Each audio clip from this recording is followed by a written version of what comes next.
Victoire 1-0 du Real Madrid, l'essentiel a été assuré, les 3 points c'est le plus important. Je tenais d'abord à remercier tous les défenseurs qui ont été solides de la première à la dernière minute, d'où le clean sheet. J'appuie aussi pour dire que Trent Alexander-Arnold il a fait son match. Lorsqu'on l'a recruté au Real Madrid, c'est déjà pour l'aspect de ses centres. Il n'a pas eu l'occasion de centrer parce qu'il joue pas à Liverpool, il joue au Real Madrid et au Real Madrid il n'y a pas d'avancement. Les gars, sincèrement j'ai trouvé qu'au Real Madrid ce qu'il a manqué c'est de l'animation dans le jeu. Au milieu de terrain il y avait trop de doublons. Ça je veux le mettre davantage en lumière sur YT.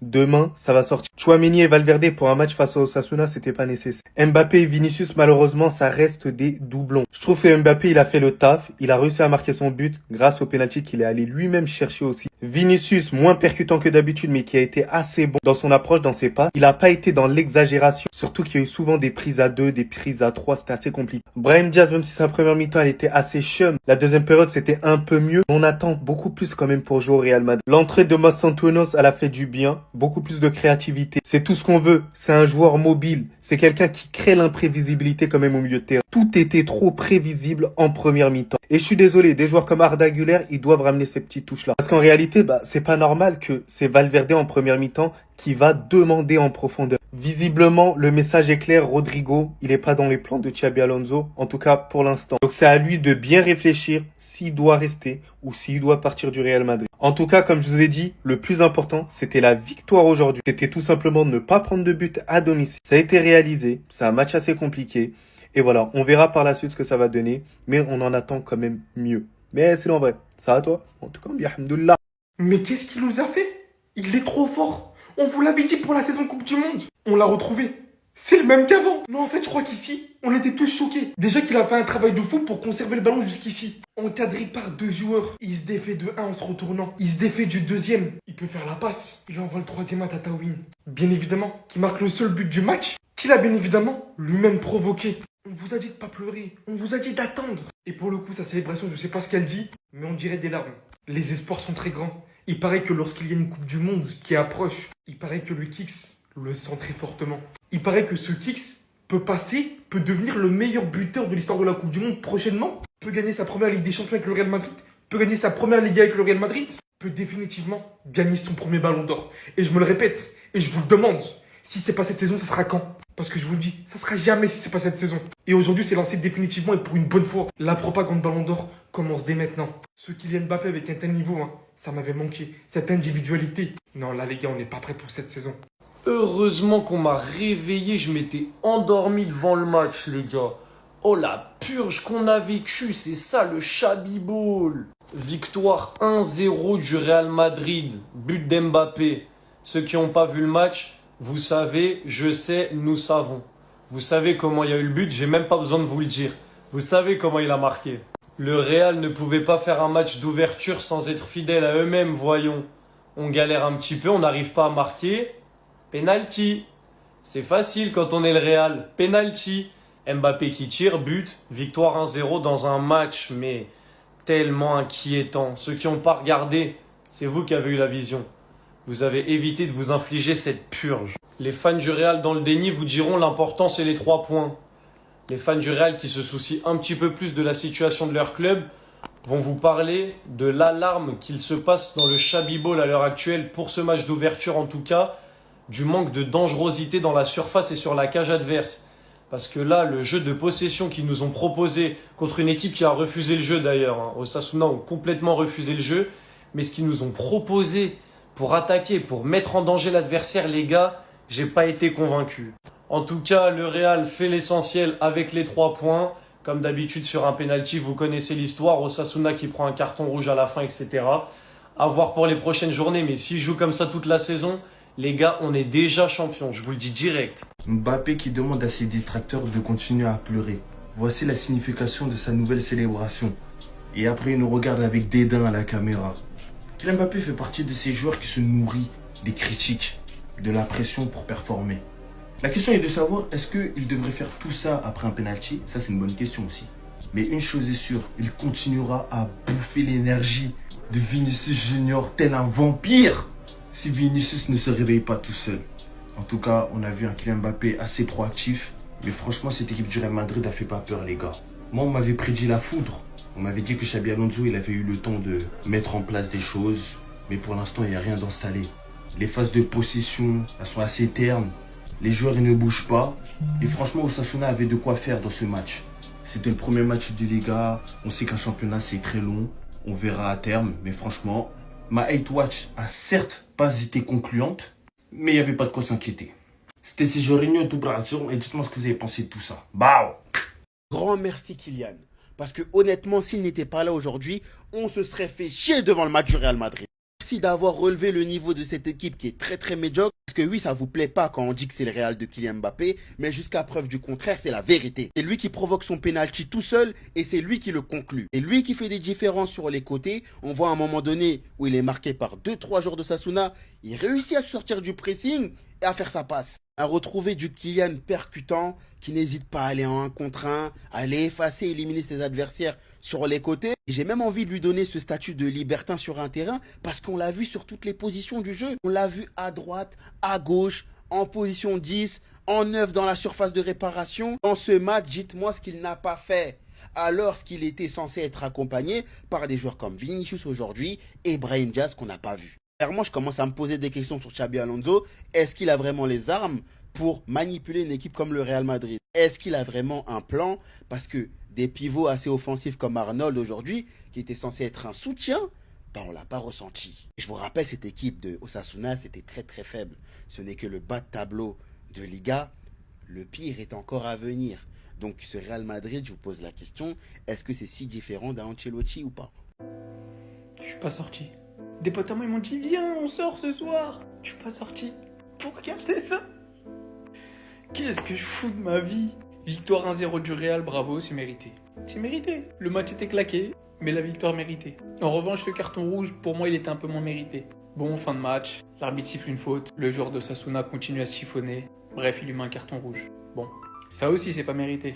De pas siffler penalty. Parce que oui, il y avait penalty. Non, faut le dire. Il y avait penalty pour le Real. Je vais pas faire genre ils sont avantagés parce qu'ils ont mis un rouge en fin de match. Mais en fin du compte, il y a beaucoup de choses à dire. Nouveau Real, nouveau coach, mais même Real en fait. Alexander Arnold, nul. Arda, nul. Courtois, toujours le même.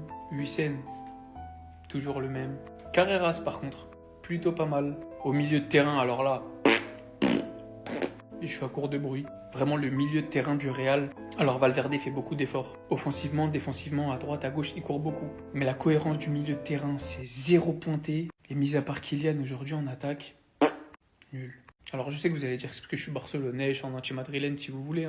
Mais concrètement, Gonzalo Garcia rentre, Mastantuono rentre. Et ça fait pas un meilleur Real. Mais en tout cas, personnellement, j'ai trouvé une meilleure cohérence dans l'effectif. Après, ça reste que le premier match. Je sais qu'il va falloir du temps à Xabi Alonso pour trouver la formule. Mais ouais, j'aurais mieux fait de sortir. C'était le meilleur joueur du match, sans aucun débat. Le meilleur joueur du match, le MVP. Mais c'est toujours pas un 9. Vous pouvez me dire ce que vous voulez. Il ouvre son compteur grâce à un penalty qu'il est venu s'offrir tout seul, comme un grand garçon. Mais même le penalty, il le gagne comme un ailier droit. Vous avez des yeux comme moi. Aujourd'hui, il a beaucoup débordé sur le côté droit, même sur le côté gauche. Et il a été dangereux à chaque fois. Alors venez pas remettre en question ce penalty, il y a penalty. La célébration... On est sûr de ça, Kylian. Après le premier but, tu fais déjà pleurer les haters.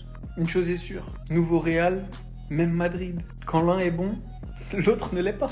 Et pour revenir sur Monsieur Kylian, je le dis, je le répète, c'est Xabi Alonso le coach, donc soi-disant un nouveau Real. Kylian est un joueur extraordinaire. Quand il joue sur un côté, mettez-le à gauche, vous retrouverez peut-être le meilleur joueur du monde. Mettez-le même à droite, vous verrez à quel point il est fort. Mais c'est tout sauf un 9. Rien que son entrée, elle aurait dû vous faire comprendre à quel point Kylian c'est pas un 9. Parce que juste pour ceux qui réalisent pas, Vinicius il est piégé en fait. Parce que quand il joue avec Kylian, il a pas de 9. Il est obligé de dribbler. Il peut pas centrer. Parce que soit Kylian n'est pas dans la surface, soit Kylian est dans la surface et il peut rien faire vu qu'il a pas de jet de tête. Donc s'il vous plaît, rendez-vous à l'évidence. Il n'est pas et ne sera jamais un 9. Voilà, l'année dernière je mettais un petit peu de doute. Mais en vrai non, c'est pas un 9. Le grand Mbappé est de retour. S'il y en a qui veulent monter dans le train, c'est maintenant. Et si vous montez pas dans le train maintenant, après, faudra pas pleurer, hein, ça sera trop tard. Victoire 1-0 du Real Madrid. Mbappé qui provoque le penalty, qui met son penalty, qui est au four, qui est au moulin. Et il a fait un très bon match. Ça, c'est du Mbappé qu'on aime. Ce soir, il a montré à tous ses haters qu'il est de retour. il initie les actions, il est au départ, il est à la fin, grosse débauche d'énergie. Il était vraiment en forme. Il a montré qu'il est en forme. Et moi, ce que j'ai bien aimé ce soir avec Kylian Mbappé, c'est que là, il ne s'est pas dit je vais aller à gauche marcher sur les pieds de Vinicius. Il était grave présent côté droit aujourd'hui. Il a fait une petite série de dribbles côté droit. Le penalty, il le provoque côté droit. À un moment donné aussi, il élimine côté droit. Bref, aujourd'hui, il a montré qu'il pouvait jouer côté droit beaucoup plus souvent parce qu'il est fort de ce côté-là. Et il n'est pas obligé de forcer à gauche avec Vini, etc. Donc j'espère vraiment qu'il va continuer sur ça pour les prochains matchs et continuer à jouer à droite. Même s'il est en position numéro 9, mais vous connaissez, électron libre. Mais là, à droite, il a montré que voilà, il pouvait être à l'aise en fait. Donc voilà, le Real gagne 1-0 sur un penalty provoqué par Mbappé et mis par lui-même. Maintenant, j'ai une question pour vous. Combien de buts vous le voyez mettre cette saison? Parce que moi, je sens que là, il est revanchard. Il y a la Coupe du Monde, il va se préparer, il va être prêt mentalement et physiquement. La saison passée, il est venu, il a fini Pichichi. C'était sa première saison en Liga. Donc maintenant, cette saison, vous le voyez mettre combien de buts en Liga? Ok, c'est bon, le résumé du match du Real, c'est ça, regardez. Regardez, hein. Je n'aime pas voir des gens qui forcent comme ça. Ah, les frères, non, ça mérite. Mbappé, vous allez voir les statistiques, je vais vous montrer. C'est le match de Mbappé, hein. Je ne sais pas ce qu'il fait là, en vrai. Ok, première statistique, Mbappé a marqué plus de buts, les frères, en Liga. 8 penalty, il a marqué plus de penalty en Liga, les frères, que Lewandowski en 3 ans. Rendez-vous compte. Deuxième statistique, depuis la saison 2016-2017, le Real Madrid a bénéficié de 24 penalty de plus que le Barça. On va parler de son match, hein. On va parler de son match. Je dois faire 10 fois plus. On va parler de ce Toto-là aussi, là. Mais ah ouais, Rodrigo, c'était pas le plus talentueux. Pourquoi il est sur le banc à m'acheter du chewing-gum? Et puis Trent, on dirait il est fâché. Il connaît pas encore. Victoire du Real, les frères, le match. Non, c'est un somnifère. Si je vous mens pas, je me suis endormi. Regardez mes yeux, wesh. Regardez mes yeux. Laisse tomber. Et ils viennent critiquer le Barça. Il peut tellement jouer à droite. Il y a un monde où Mbappé est ailier droit, comme en 2018, parce qu'il a encore des qualités de percussion énormes. Et je pense que ce scénario va peut-être ne jamais avoir lieu. Victoire du Real Madrid 1-0 face à Osasuna sur un penalty transformé par Mbappé, mais un penalty qu'il a décroché lui-même. Et où? À droite. Parce qu'aujourd'hui, on a eu un match bio, un match nature, un match sans pesticides, ni de colorants. Comme l'a si bien dit Omar Dal Fonseca. Il y avait une équipe d'Osasuna recroquevillée dans son camp. Et t'avais le Real Madrid qui essayait de déverrouiller le bloc bas. Et c'était compliqué. Mbappé qui a été titularisé en pointe. On a bien vu qu'aujourd'hui, c'était un des seuls qui arrivait à faire des différences. Il a joué sur toute la zone offensive. Vraiment, sur toute la zone, il était partout. Et les meilleures différences qu'il a pu faire, elles étaient sur le couloir droit. Toutes ses plus belles actions, aujourd'hui, elles sont à droite. Même le penalty qu'il récupère. Et puis une certaine nouvelle célébration essuie là. Par contre, s'il joue à droite, il aura plus de tâches défensives. Mais franchement, ça pourrait être une option pour Xabi Alonso. Tu mets Mbappé à droite, tu mets Garcia en pointe et tu mets Vinicius à gauche ou Rodrigo, je sais pas. Vinicius de son côté, lui, il a fait un match où tu sens que les choses ne s'arrangent pas spécialement. Aujourd'hui, on a pu voir la première de Masson Tuono à la place de Brahim Diaz. Franchement, il n'a pas fait quelque chose d'exceptionnel. Il a eu son petit tir. Et au moins, on l'a plus vu que Brahim Diaz, ça c'est sûr. Cabral qui a fait son retour. Et tu dis qu'en vrai, ce serait pas déconnant s'il reprenait sa place à un moment donné. Parce que Arnold, pour l'instant, je trouve qu'il n'a pas encore trouvé ses repères. Il n'a pas encore trouvé sa manière de jouer dans cette équipe. Par contre, le côté vraiment positif côté Real Madrid, ça a été la défense, c'est solide. On a une défense retapée totalement. Carreras, c'est bon. Huysen, c'est top. Militao, c'est top. Et puis collectivement, tu vois qu'il y a un peu plus d'efforts qui sont faits, même si on n'est pas encore sur un bon truc. Le Xabi Alonso Ball ou bien Ancelotti Ball 2.0. Nouvelle saison, mais même Real Madrid, hein. Penalty, la matière de base, tu connais. Victoire des céréales de Mamine, victoire du Real Madrid 1-0 face à Osasuna. Et en temps normal, pour tous ceux qui ont regardé le match, c'était ennuyant. Mais, vu qu'avec mon œil très affûté, il y a beaucoup de choses à dire. Si on s'attendait à ce que le Real Madrid propose plus de jeux, vu les recrues et le nouvel entraîneur qui est arrivé, c'était vraiment pas ça. On avait l'impression de voir le Ancelotti Ball de l'année dernière. Gros problème surtout au milieu de terrain. Aujourd'hui, Arda Güler a été titularisé aux côtés de Valverde et Tchouaméni. Il a été positionné comme le numéro 10. Mais désolé, il est passé dans ce match comme un fantôme. Comme un fantôme. J'entends le fait que le petit il est très talentueux, pas de souci. Mais désolé, l'apport dont le Real a besoin au poste de numéro 10. Pour le moment, il ne satisfait pas ça. Dans le match, au lieu d'être à la passe qui va tout déclencher, au lieu d'être à la passe qui va ajouter ce petit grain de folie là, il était limite arrêté. Et face à un bloc bas d'Osasuna qui est venu pour défendre, on voyait encore les problèmes de créativité du Real Madrid au milieu de terrain. Pour vous dire même à quel point c'était grave, c'est le jeune défenseur Dean Huysen qui se muait un peu en milieu de terrain. C'est lui qui essayait un peu de décaler, d'apporter un peu de folie avec ses passes et tout, avec ses tirs. Mais sinon, Güler, désolé, hein, sur ce match-là, il m'a pas convaincu. Il est passé complètement au travers. À part ça, Trent. Si tu m'avais pas dit, j'allais pas savoir qu'il était dans le match. Hein. J'allais pas savoir. Le gars, il est également passé au travers du match. Ceux qui ont été un peu plus en évidence dans le match, on va dire, il y a Mbappé et surtout Dean Huijsen qui a fait un match fantastique. À part ça, le jeune latéral gauche Carreras, j'ai bien aimé, même si j'ai trouvé qu'offensivement, il n'apportait pas vraiment. Valverde, lui, il était partout sur le terrain. Hein. Il connaît pas son poste, on connaît pas son poste, il est là où il veut être. En tout cas, personnellement, je pense qu'il va falloir du temps au Real Madrid pour se faire un collectif parce que c'est vraiment pas gagné. À certains moments du match, on a vu que Mbappé et Vinicius se retrouvaient encore sur le côté gauche et qu'il y avait personne en attaque. Et ça, pour des joueurs qui aiment centrer comme des Alexander-Arnold, ça sera vraiment compliqué. On sentait qu'il manquait une présence de tête en fait dans la surface. En tout cas, à la penalty, ça change pas, hein, 3 points. On connaît déjà le scénario. On n'a qu'à vous attraper seulement. Vous allez lire.